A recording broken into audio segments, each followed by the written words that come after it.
There are many instances where facilities initially intended to provide care and support have instead become places of darkness and suffering.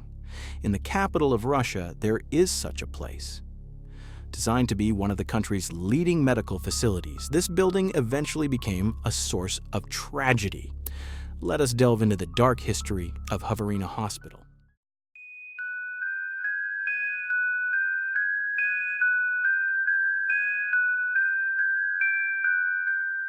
When the doors leading from the street to the front office opened, the duty officer didn't bother to lift his head from the newspaper.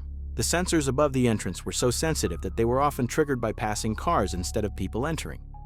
However, when he heard a faint cough, he lowered the paper and noticed an elderly woman standing cautiously in front of him. The officer, speaking bluntly, asked her why she was there at such a late hour, adding that it had better be a matter of importance. The woman nervously explained that she was looking for help to find her missing dog.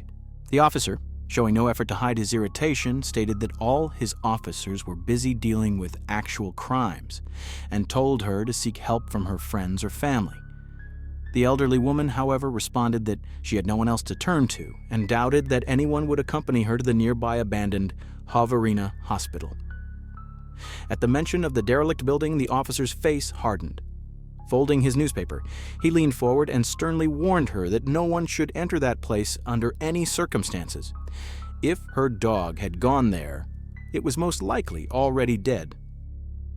Despite repeated warnings, the elderly woman was not dissuaded. She left the station after being threatened with arrest for wasting police time.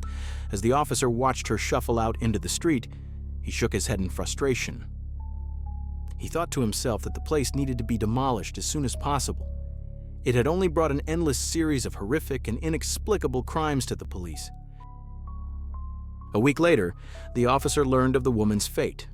Despite all warnings, she had ventured to the site alone to search for her dog, only to meet a tragic and mysterious end. In the 1970s, Moscow authorities approved the construction of a modern medical facility. The location, chosen in the city's northern Hoverina district near the Likaborka River, was fraught with challenges from the beginning. Budget constraints and the swampy terrain posed significant difficulties. Yet construction began in 1980, and the hospital, with its brutalist architectural style, gradually took shape. By 1982, however, funding had run out, and the project was abandoned. The hospital was built on what had once been a cemetery, and this contributed to persistent flooding in the foundations. Initially guarded against vandalism, the building eventually became unprotected as security funding ran out. Over time, the site attracted explorers, many of whom stumbled upon grim discoveries. The bodies of vagrants, drunks, and murder victims were found within its walls, leading to rumors of serial killings and supernatural phenomena. In 1985, the elderly woman who had gone in search of her dog entered the hospital and found the reception area littered with animal bones, clear evidence of human-inflicted cruelty. Despite her terror, she continued her search for the dog. Sometime later, a group of boys who had decided to explore the basement levels of the building had come across something floating in a large crater full of water. It was the body of the old lady, which had clearly been lying there for quite some time prior to its discovery. But when staff at the local mortuary were called to recover the victim's remains, they discovered horrific injuries on the woman's body. Both of her legs had been broken and shattered, along with similarly massive injuries to her back and lower torso, almost as if she had been dropped from a great height. And yet, the room in which she had been found was fully enclosed within the vicinity of the flooded basement, meaning that it was impossible for her to have come to rest in the crater of her own accord. The Moscow police would find themselves in a similarly perplexing situation in 2005 when they were asked to search the abandoned site for a missing person. They had been contacted by the family of a 16-year-old named Alexei Krishkin, a popular boy who was known amongst his friends as Edge. Alexei suffered from both anxiety and depression during his life and, on this occasion, had left his home after writing a suicide note in his room. Upon talking to his friends, his family informed the police that Alexei had been a regular visitor to the derelict hospital and was seemingly quite fond of the site. Several officers were duly dispatched to the building, and an initial search quickly located the missing teen's personal effects on the 8th floor, with his rucksack left next to a set of open lift doors. It was naturally assumed that the youth's body would be found lying at the bottom of the unfinished shaft. But when the officers made their way back down to the ground floor, they were frustrated to find nothing but rubble and debris at the bottom. It would take several more hours of searching before Alexei's remains were discovered lying in a side room on the hospital's second floor. Again, just like the elderly lady before him, he had suffered from catastrophic injuries, which had apparently been sustained after a severe fall. And yet, how his body had then apparently been relocated to a small enclosed room situated 2 floors above could not be explained with any degree of conviction. Despite police warnings, several of Alexei's friends subsequently reattended the site after his funeral and held their own private vigil for him. A series of murals and paintings were completed in the room where he had been found, but it soon became apparent that this would not be his only legacy.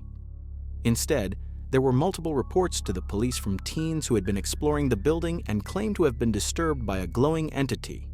Its outline was described as resembling a tall and slender male, and it was sighted either in the vicinity of the 8th floor lift shaft or the room on the 2nd floor where Alexei had been found. It seemed to be aware that it was being observed by those it encountered and would immediately turn and walk away from visitors, passing directly through solid walls and other obstacles in its path, both solid walls and other obstacles that rested in its path. It was said to disappear from view as quickly as it appeared.